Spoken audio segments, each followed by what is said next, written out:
Welcome, everyone.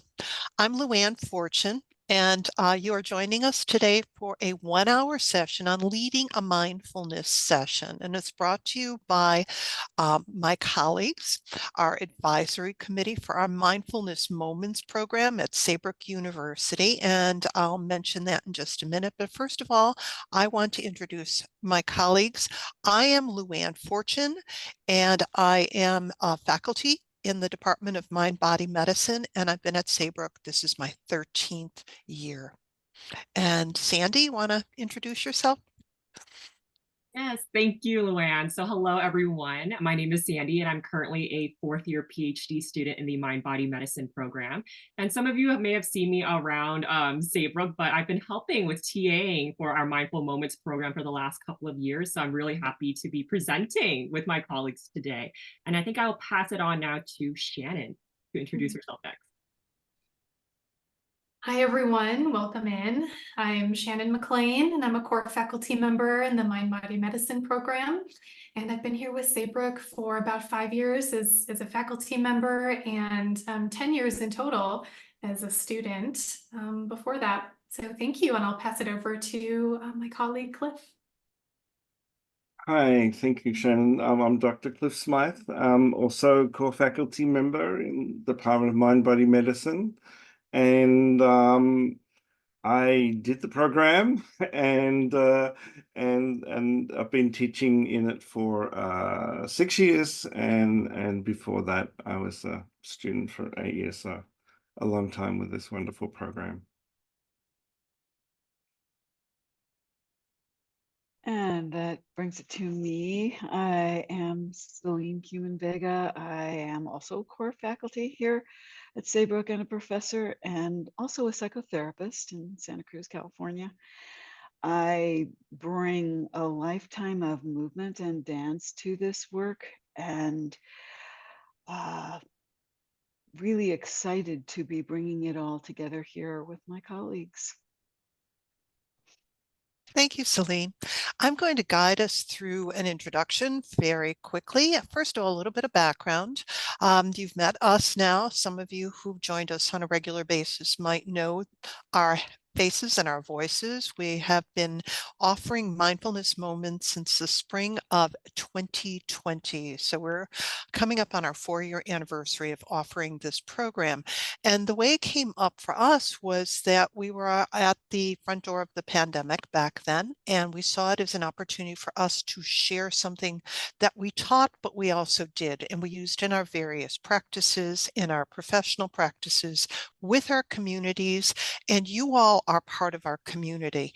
And as we've shifted to a virtual learning environment overall globally, we appreciate how we can still stay so connected in community and in mindfulness through these sorts of offerings.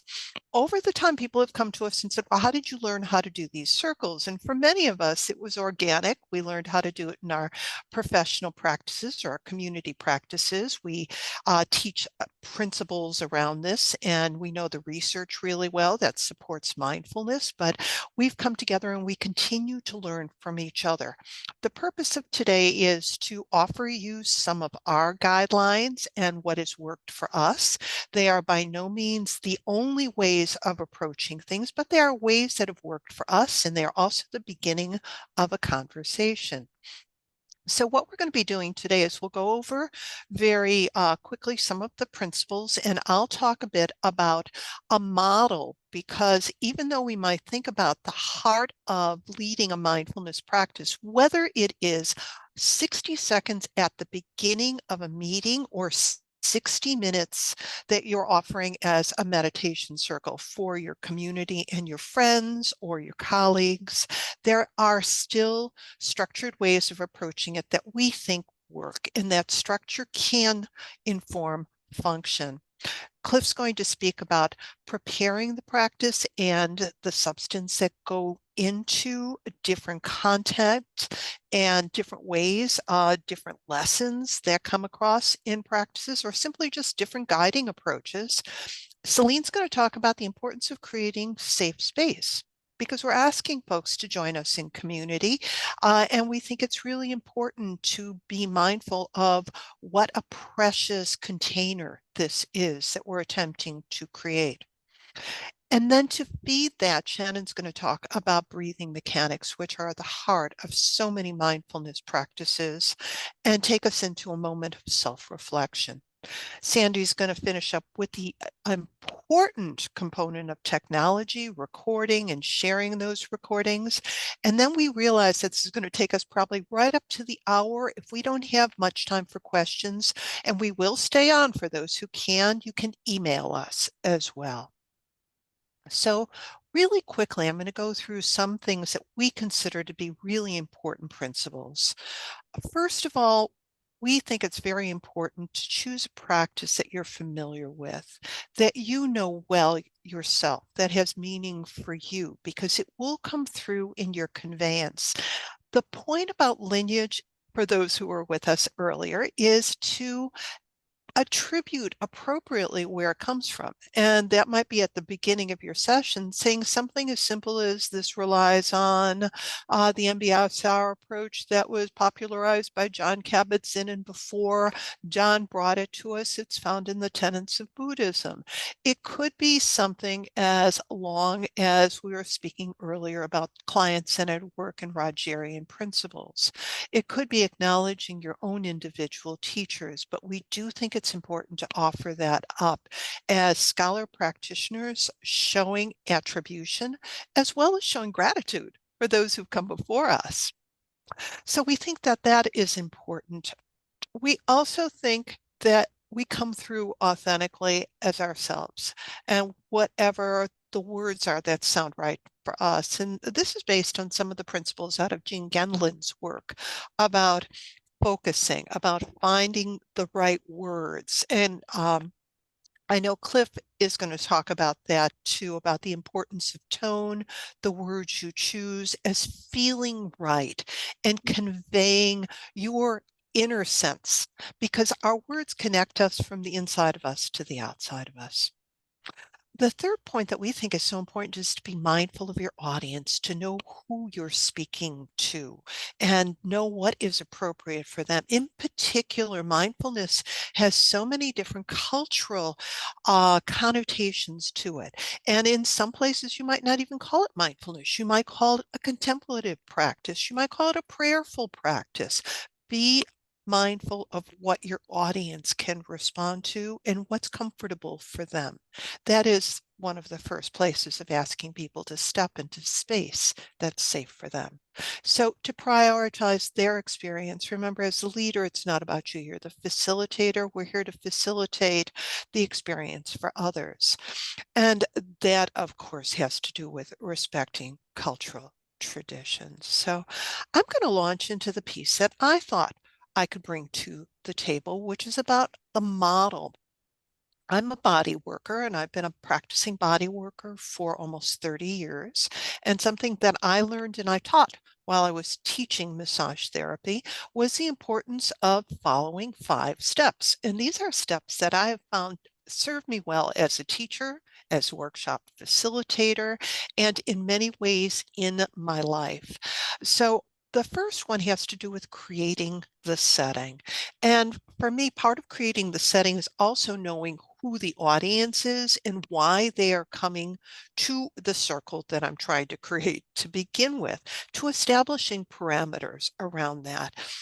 If you're leading 5 minutes at the beginning of an online retreat, or if you are starting up the community sewing circle, create the setting. Take a time to ask folks to turn off their phones or their ringers, to make themselves comfortable, to position themselves into their external environment. We try to remember that even when we're asking folks to go deep inside. In the work of Rashman Manikan's work, he says it's very important in particular to recognize that some folks might be coming into the circle with a place of other experiences in the past, and immediately launching into close your eyes and breathe deeply might not be the best way to get started. So create the setting that is safe for everyone. Then take a moment to center yourself, because if you're going to be the voice of guiding, it's critical that we start from a place where we're also grounded. And in the beginning of leading you today, we started grounding ourselves instead of the usual breath that we might, with a attribution of our teachers. However is appropriate for you, take a moment to center yourself and to create an intention. And then share that intention with those who are with you. So today I'm going to be taking you through a practice that might be to guide you in relaxation or to help you prepare for sleep or any number of things, but create that intention and share it with those who are with you. And then the part about making contact and establishing relationship is to invite those who are with us and recognize that sometimes people will follow as they are called to allow yourself open possibilities for that before launching into the body of the guided practice. So one of, for example, practices I like to lead is a guided imagery or guided visualization about a safe place, well, or a relaxing place. Well, for some folks, that might be at the beach. Another place, it might be in the mountains, and others, it might be in a garden to allow for openness. In guided imagery, in fact, we teach a class at Saybrook in Imagery for Health, and we offer a lot of different approaches to the content part of it. And one of the things we recognize is that individuals will have different places that they call up in their imagery. So whatever it is, to guide through that practice and sometimes to allow space. And then to always summarize and close this session so that there is not simply an abrupt closure at the end, but to allow people time to decompress and come back out of it, recognizing that they might be in a sort of subliminal space and to take time to become back and grounded again. Now, something else that we do in our mindfulness moments circle is that after we have led a session, we stay on and allow time for sharing as appropriate, and we don't record that part of it. That is part of our community setting goals. And we have found it to be a very effective way of continuing to bond and to support each other. It might not always be appropriate for whatever setting you're using. For example, you might be launching into a meeting agenda, but do allow some decompress time. So a little bit more specifics on this and on the model before we go on to more about the content is the part about gathering in advance. And we use graphics. Some of us use graphics. Others instead use our screen to share ourselves. And there is a whole technology part that goes along with that as well. So if you're going to use a slide, though, test it out. And if you're going to record it and you're going to share it, be mindful of copyright issues and attribution. So for example, on this particular slide, which we drew from our PowerPoint selection, you can see that there is an attribution down in the lower corner of that. If you're going to be guiding in a physical setting, get to your room in advance. Settle yourself in. Become familiar with the space, with the ventilation, with the noises about it, with the sounds that might appear. So allow yourself to get settled into the space and allow folks to come in to the space as is comfortable, to greet each other, to look around. Now, what happens if that greeting space is virtual? Try again to log in early enough, give folks time to come in and settle in, exchange perhaps greetings with each other. And it might happen through a chat box, it might happen through vocalization, but give yourself that time to create the setting. Then in our typical mindfulness moments sessions, which go for 15 minutes, and again, this is one model, but we suggest that you always allow some time for opening. And that opening could be simply a matter of inviting people to look around them, to turn off their phones, to settle into their seats, to look behind, to look outside. There are some ideas, some principles that say it is important to be able to look all the way around, to be able to see behind you before you go deep into your inner self and your inner consciousness. And the reason behind that is to make sure you are in a safe place. And Celine will talk a little bit more about that later. So you might take in a 15-minute session, 2 or 3 minutes to make contact, to set the intention of the session that today we might be guiding a loving kindness, or we might be guiding a body scan, whatever that happens to be, but explain ahead of time what is going to be there. So folks can get used to where we're going to be walking into. It's almost like entering a room or entering uh, a space or a class, to know in advance what's going to be coming up. We also then encourage attention to the breath, and Shannon's going to talk a lot about that in a moment, about the importance of breath to guide us into a different state of consciousness, into a more mindful state of consciousness, because at the underlying principle is that we're all striving for a more mindful, spacious, pausing space in what we're creating. And the content might be different. So we might be guiding a brief body scan, or we might be doing a imagery exercise. That could be a variety, as I'd mentioned, a calming scene, a circle of hands, a place in nature. There's actually an emerging amount of research that shows the power of imagery. We know that there's power in being in nature, for example, for health and wellness. And some of the early studies are showing that by imagining being in a place in nature, you can actually create some of those same responses in your mind, body, spirit, whole self. That is actually another principle. We assume that the mind and the body and the spirit are all connected, and that they will circulate in one of the mindfulness sessions. So sometimes it has to do with sending those intentions out, and loving kindness, compassion is one of those. You can find a plethora of different ways of leading loving kindness, compassion, and you can also find that it's very well rooted in the literature as well. In particular, it's been a useful practice in healthcare, where the early work of Christian Neff has been continued by many others. And we're seeing connections between compassion and compassion practices and things that are as physiological as heart rate variability, and as more community-based as, say, movements toward peace and better conflict mediation. Also, in guiding, don't be afraid to use silence.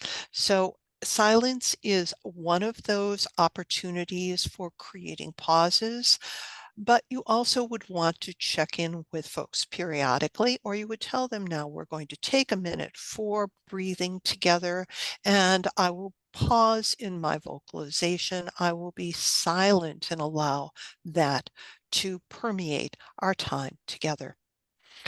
In a structured session, also allow yourself time for closure, gradually bringing people out. And you see, if you're a regular attendee of our mindfulness moments, you notice that we use a slide, and I'll attribute it to Dr. Cliff Smythe, who came up with a nice set of guidelines for us that we return to time and time again, and sometimes modify, which is to recognize, first of all, yourself with a moment of gratitude. Come out of your deep state slowly, and also recognize that people around you are doing the same thing. And it can be a vulnerable time. It can be a very delicate and gentle time. And it is a good place to take moments, up to 2 minutes, 3 minutes out of a 15-minute session is one of the things that I rely on in my guidelines, but it depends on how you're leading and the flow. What will come up sometimes is, do we script or do we not script? And that depends. I like to use scripts. It sometimes keeps me on track, keeps me moving forward. Others prefer not to. Sometimes guiding involves moving around and being around the screen, and having a script is not even practical. Other times we appreciate what Mihaly Csikszentmihalyi termed the flow, and getting into the flow and paying attention to that. And if you indeed do that, you might even want to have a timekeeper around to help you stay on track with the time. Finally, one of the techniques that we like to use is sometimes closing at the very end with a favorite quote, or maybe a quote somewhere from the literature, from a study or a reading for folks to take away from them, from the session with. So that is the model that I wanted to share with you. And before we go on, I invite everybody here. We're going to move into the next part of our program. So just take a moment. You might want to focus on your breath. Take a moment to go inside. Take a moment to pause.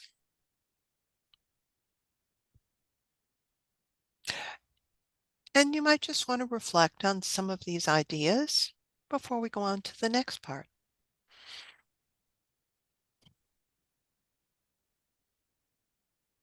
And at this point, I'm going to hand it over to my colleague, Dr. Cliff Smythe. Cliff, are you ready?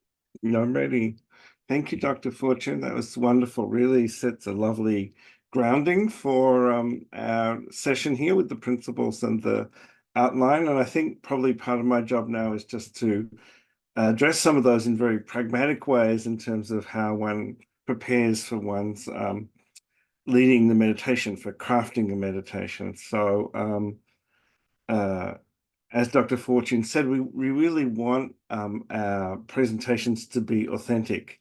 And sometimes people feel like they have to adopt a special style, a special meditation-y language, or copy the style of one of their favorite teachers. And that can be useful to be aware of that, but it's also really important that the words and the language carry through this authenticity from yourself. And there's some pragmatics of using familiar language, which means you avoid stumbling over unfamiliar language and images and concepts, right? So a good way to capture your spoken style is to use speech-to-text software like the dictation in Microsoft Word or something like that, so that what you get down, because often our writing style is different to our spoken style, and our spoken style is really has to be there. It might be a heightened spoken style, but it has to be there when we teach. So you could or you could make a recording and transcribe it, but some way to capture the way that you will speak in the session. And then it's really nice practice to make a recording of you teaching and listen to it. It's sometimes hard when you first hear your own voice on a recording, but it's a really good practice. And then you can get an idea of what sounds right, and it helps you improve the presentation.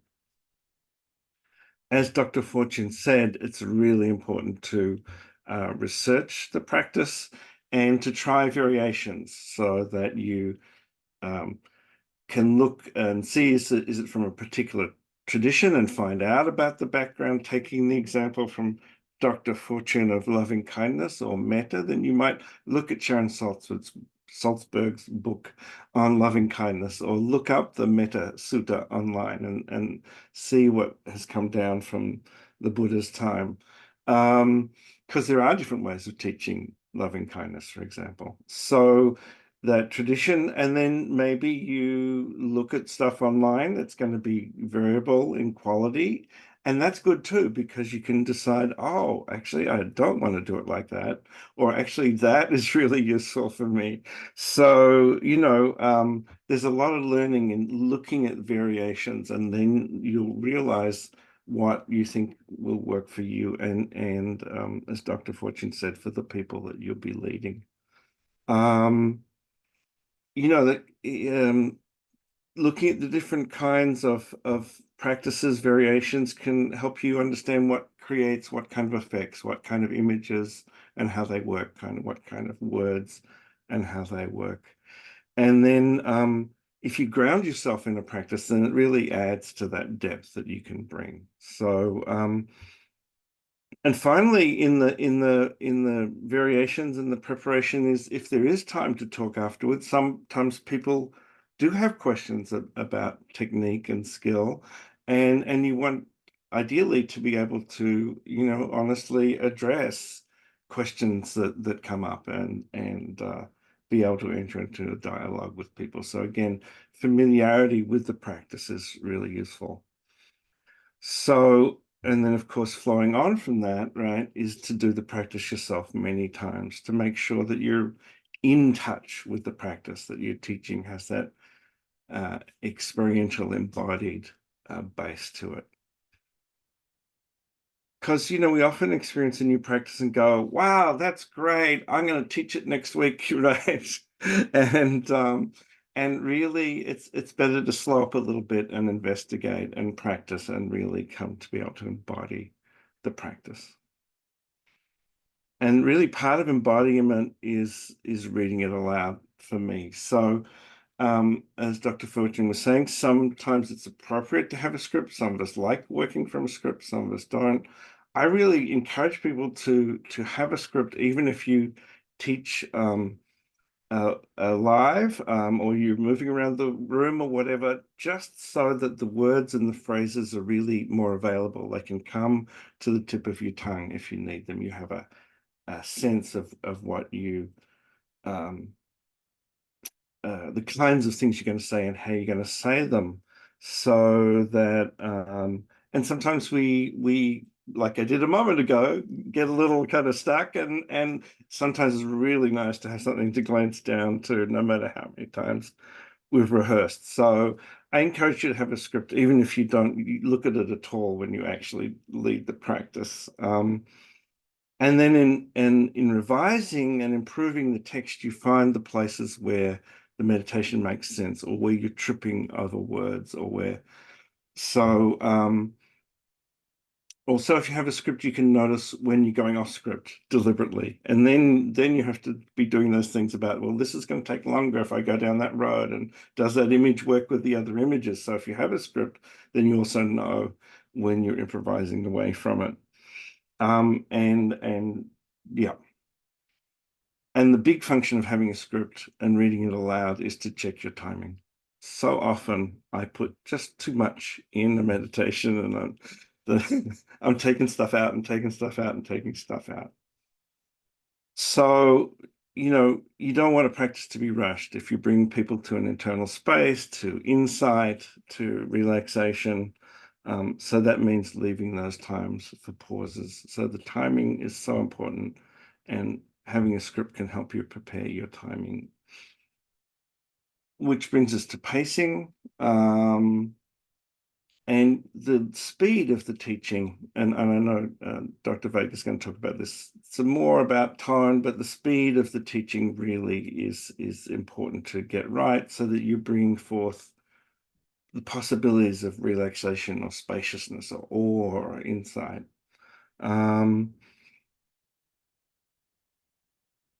And taking those times to have those pauses for people to go inward, to come to their own experience, to try out this, enough time to try out the skill of attending to whatever you're asking them to attend to, without feeling like they're being rushed onto the next thing. And at the same time, as Dr. Fortune said, speaking enough that they know that there's not just dead air, that you're helping people come back to the practice, to themselves. So often in meditation, the mind does what the mind does and thinks, and people have actually gone away from the practice, and it's really of service to them to invite them to come back. As Dr. Fortune said, silence is important. Get comfortable with silence. Get comfortable with not having to speak through the whole of the practice time. So again, you can think about your audience. If you have more new meditators, then you might talk more of the time. If you have more experienced meditators, you might have more time for silence. If you're introducing new and familiar skills, you might talk more just to carry people through. If it's more familiar, maybe there's more time for leaving people space. And it's good to repeat instructions sometimes.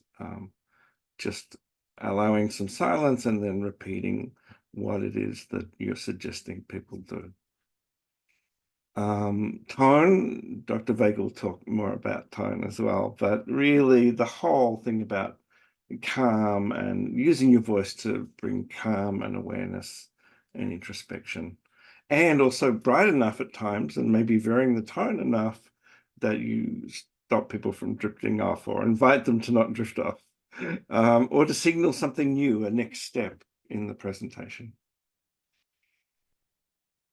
And then again, back to language, using images and metaphors to convey meaning, but using them sparingly and not a whole lot of mixed metaphors. If people's mind are going to 10 metaphors in a 15-minute practice, then you're just increasing this cognitive load on people. So the metaphors need to fit together nicely.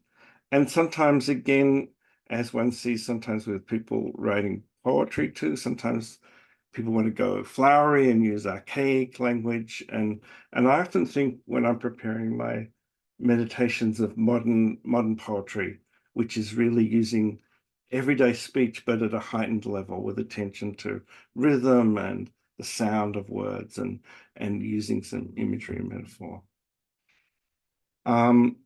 And tending to using permissive and inviting language. I invite you to explore rather than avoiding, I want you to do something, right?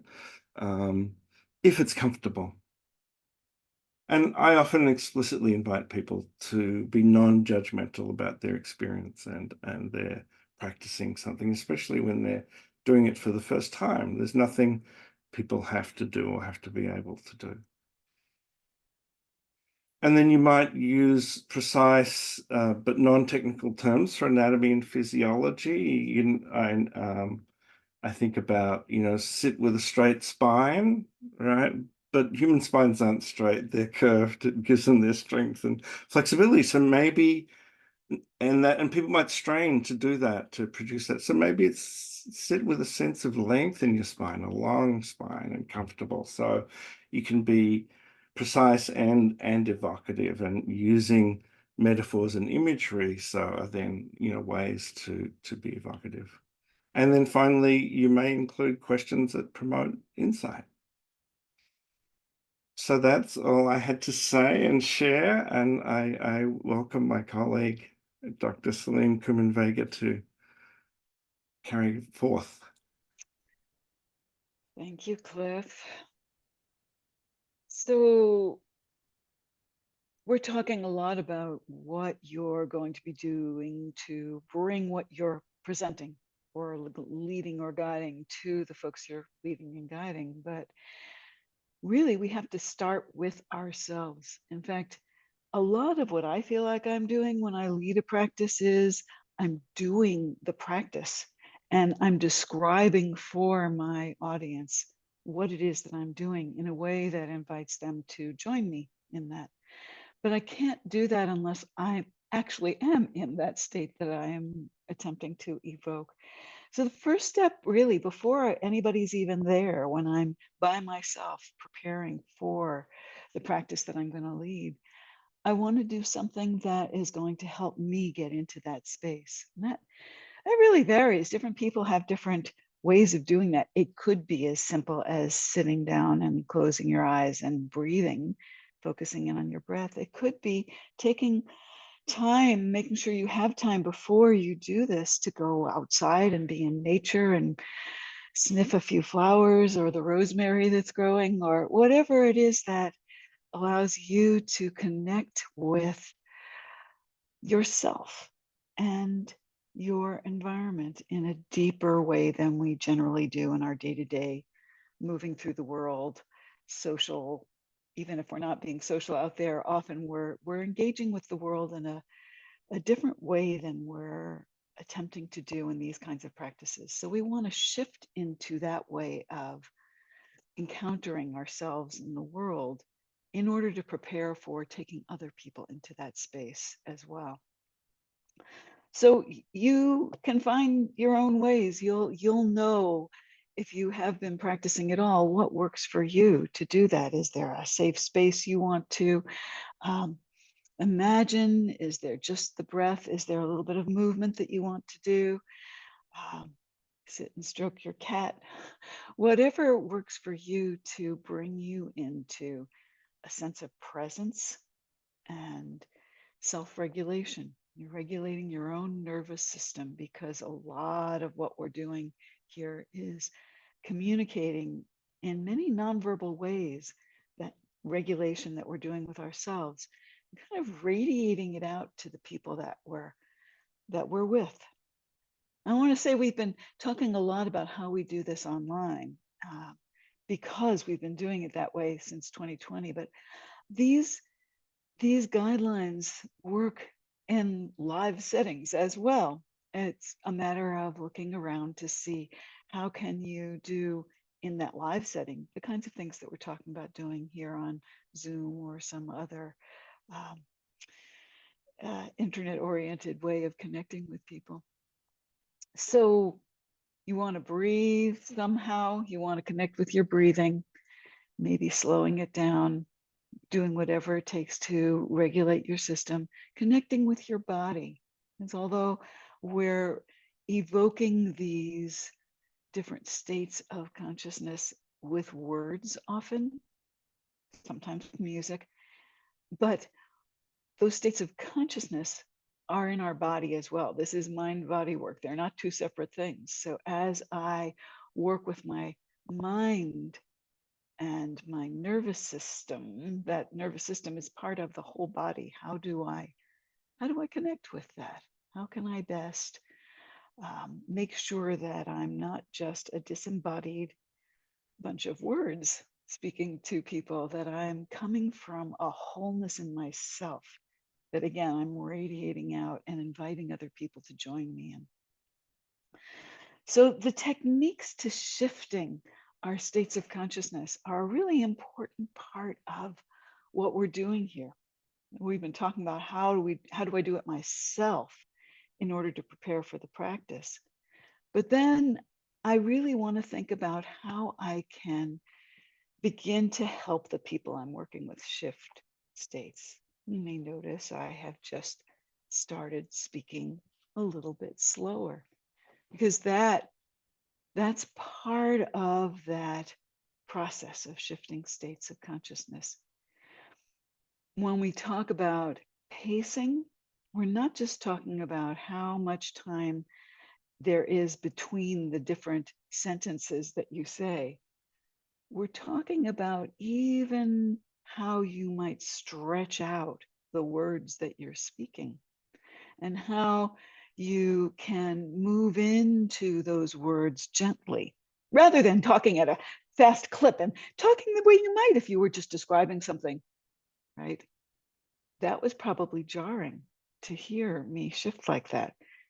I'm really working when I'm doing this kind of bleeding to use my voice and my way of speaking in a way that slows us down. Because just saying, slow down, relax, doesn't really evoke a sense of slowing down and relaxing. The way we speak is what evokes that. So yes, we do want to use our natural voice. We don't want to put on some meditation voice, but we want to We want to have our voice be part of what does that radiating of our state. We want to invite participants to engage at their own level. And this has a lot to do with being sensitive to the fact that some of the things that we do in meditations and mindfulness can be very triggering for someone with a trauma background, someone who has neurodiversity as part of how they are in the world.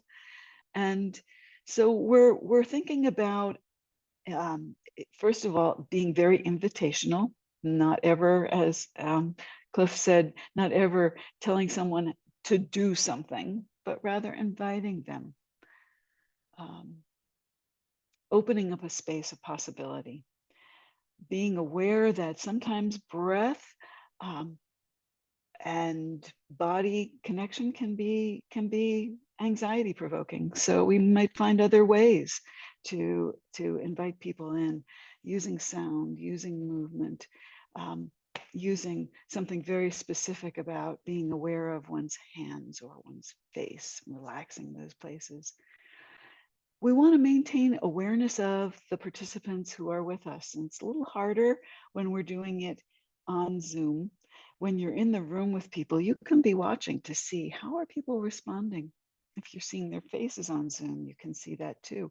Are people scrunching up their face and looking anxious? Maybe we want to shift gears a little bit to help them. We want to adapt to be with the people that we're working in a way that really does take them where we're trying to take them. Even if we had something else in the script, if people aren't responding to what we're doing in a way that's the idea we had in mind, we want to find a way that we can do that in the moment. So much more in all of this, and there are other resources that I suggest for trauma sensitivity. You might look into the work of David Trulevin, and Sue Hutton is working a lot with neurodiversity and mindfulness. Lots of resources out there to really help you move your work into the best way of working with who you're working with. And with that, I'm going to move us on to introduce Dr. Shannon Sims. This is really a beautiful segue into a conversation around breathing, right? As Celine was just speaking to, this importance of connecting to the breath as a way to connect to our body and to the moment.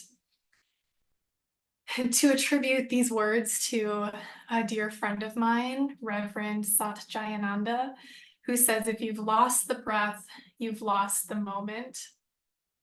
I often think of this as I'm coming into my own meditative practice, my own yoga practice, and then also as I'm guiding and facilitating these spaces, because what we're doing here too is we're setting the space, we're speaking these words, we're bringing ourselves in to guide these practices, but we're also guiding people into their nervous system and really holding their nervous systems as well as their physical bodies, their mental state, this spiritual element as well. So the breath is really foundation, and so many of us don't breathe correctly.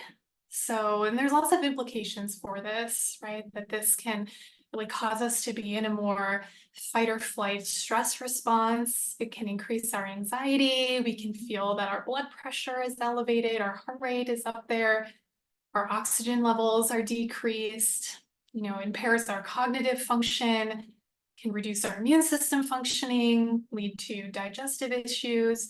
So lots of things are happening here, and the breath is so important.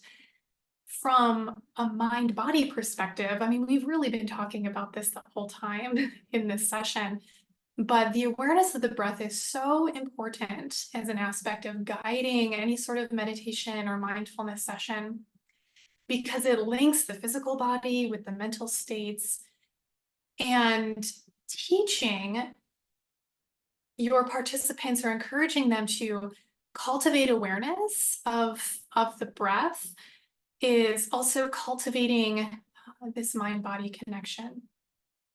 So as we pay attention to the breath, we can become more attuned with our internal experiences And this just opens up the door for those glimmers of insights into our thoughts, into our emotions, our bodily sensations. So to speak to this from a more functional perspective, right, and in the brief amount of time that we have, we have to talk about the diaphragm and how this is related to the breath, right? And a lot of us will hear often the respiratory diaphragm, right? The one that kind of separates the chest cavity from the abdominal cavity, that sort of balloon-like muscle that connects at the base of the ribs. And it expands and contracts as we breathe and with the movement of the lungs.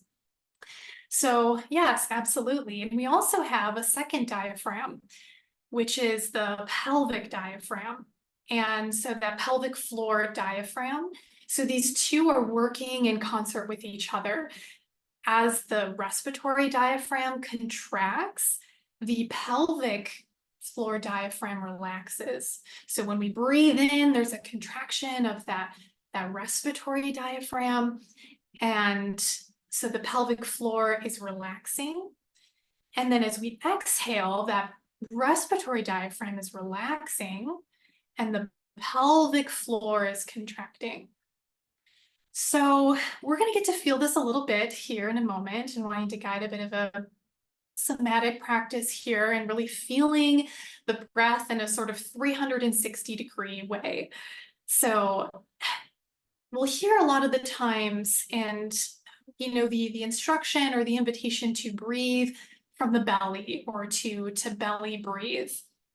And this is not wrong. I guide this certainly in my own meditations, but I think a more complete way of looking at this is to really breathe in a 360-degree way.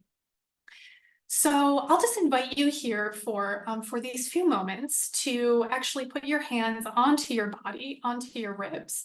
So we want to feel into this 360-degree breath. So just taking your hands and kind of bringing them on either side of your rib cage. And so getting maybe the thumbs kind of wrapping around towards the back body, and then you have the fingers kind of stretching along like the side and towards the front, and towards the sternum, just really kind of feeling and getting in touch with the ribs there.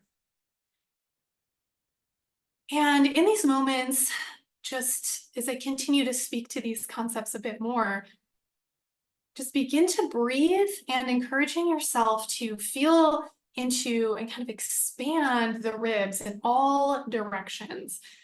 So we are breathing into the belly, yes. We're feeling the opening of the front of the ribs. Maybe we're also feeling that widening of the side ribs and even the expanding on the back. And so from this holistic and functional approach, we can feel that 360-degree expansion. And this sort of breathing is so useful for many reasons. That diaphragm is helping to stimulate our relaxation response, the parasympathetic nervous system. And what we're doing here is igniting all of those muscles in the ribs, all of those little muscles, the internal and external intercostal muscles. We have the serratus muscles, all there, that when we breathe, ignite those muscles, we're sending that signal to our body to relax. And so imagery here, as Dr. Smythe was speaking to, can be a really useful and creative way to convey complex processes. So you might imagine, I like to imagine this 360-degree breathing, this movement of the respiratory diaphragm, to be much like the movement of a jellyfish through water. So if you can just even imagine what that jellyfish looks like, is it's contracting and expanding its bell-shaped body to propel itself forward. This is what's happening through the diaphragm, as it's contracting and relaxing to help support the inhale and the exhale. So as you breathe, your respiratory diaphragm, it's contracting, it's drawing air into your lungs. And then when you exhale, it releases and the air is being pushed out. So right, then simultaneously we have the pelvic floor and that diaphragm engaging too. It's relaxing on the inhale and contracting on the exhale. So both moving in opposition with one another, but in perfect rhythm.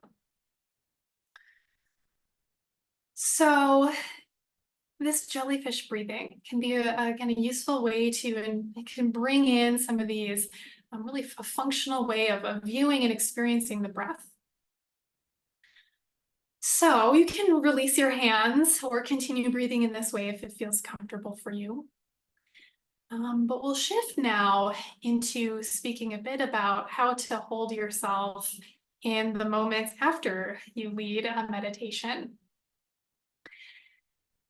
And this is important too, right? As you can see, there's kind of this sandwich structure of how to set the space, how to, the physical space, but also the internal space, guiding the active experience, and then how you really hold yourself afterwards. And this is so important, rather than just rushing off to the next thing of like, okay, I led that meditation and now on to the next thing.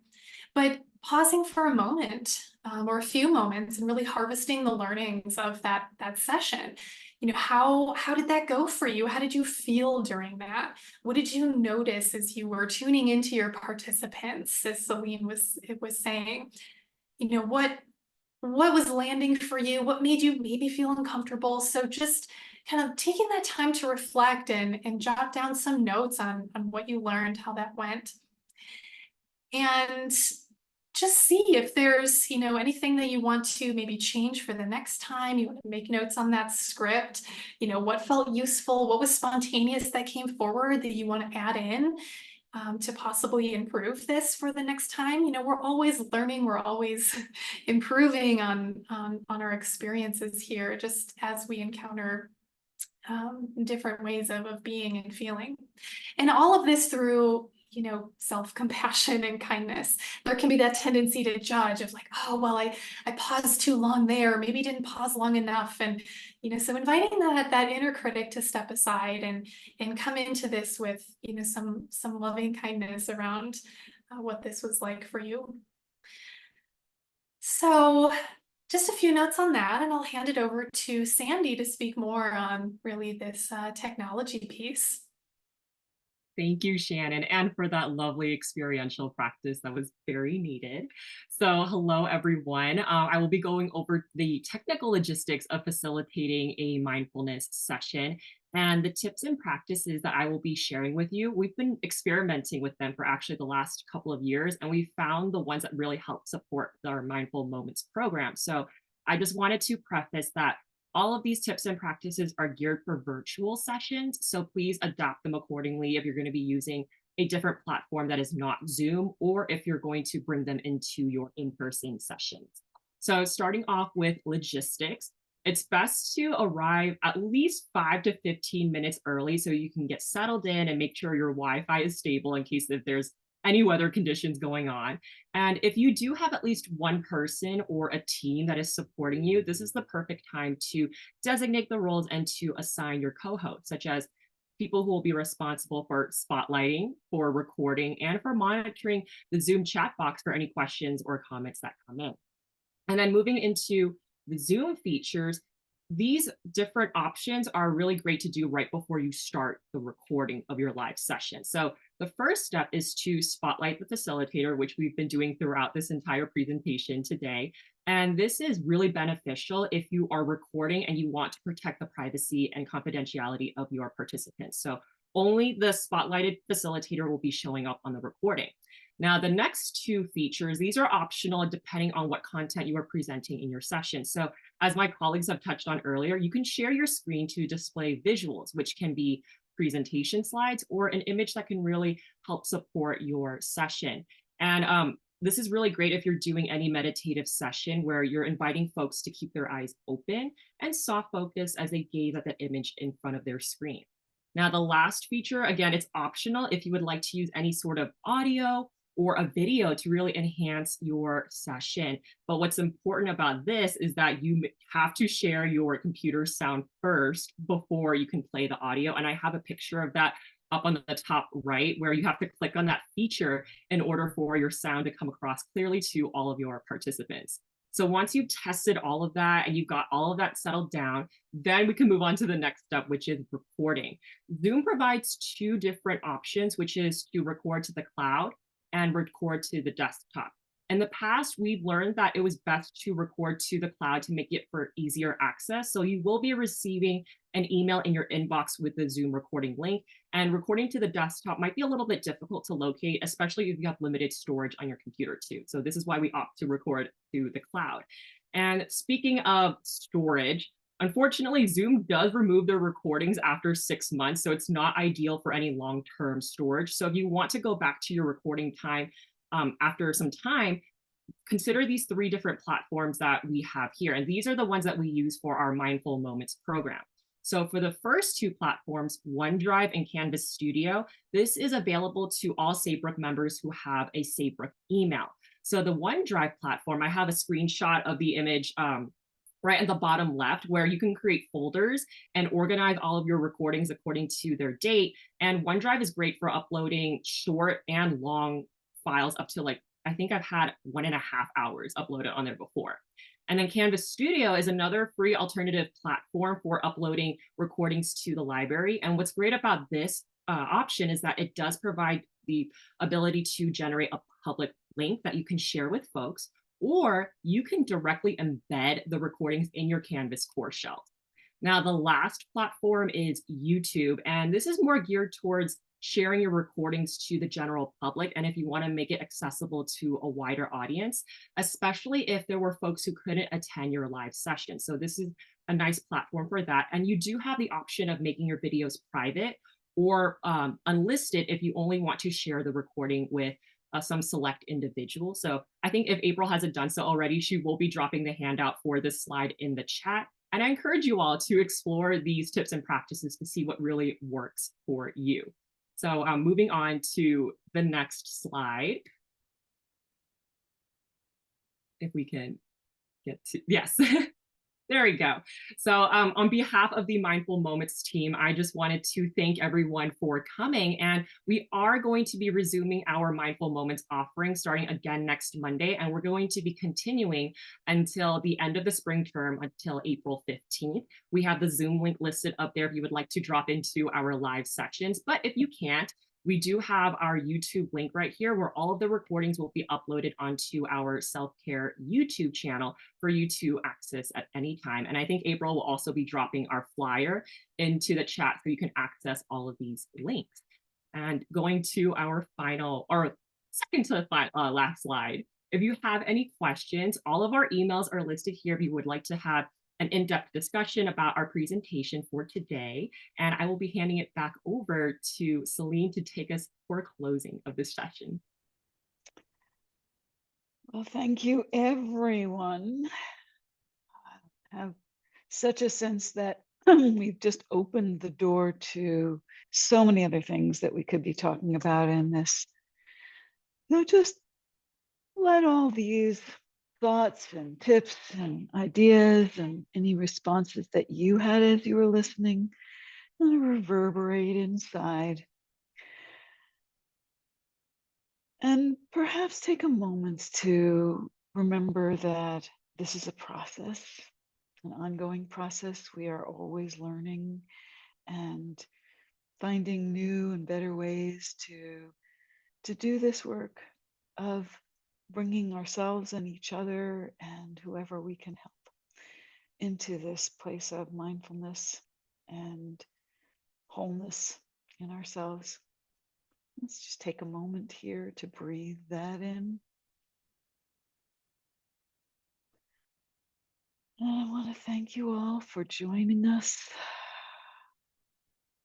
and hoping you can all take some of what we did here today into your own work, your own lives, your own practice. Thank you.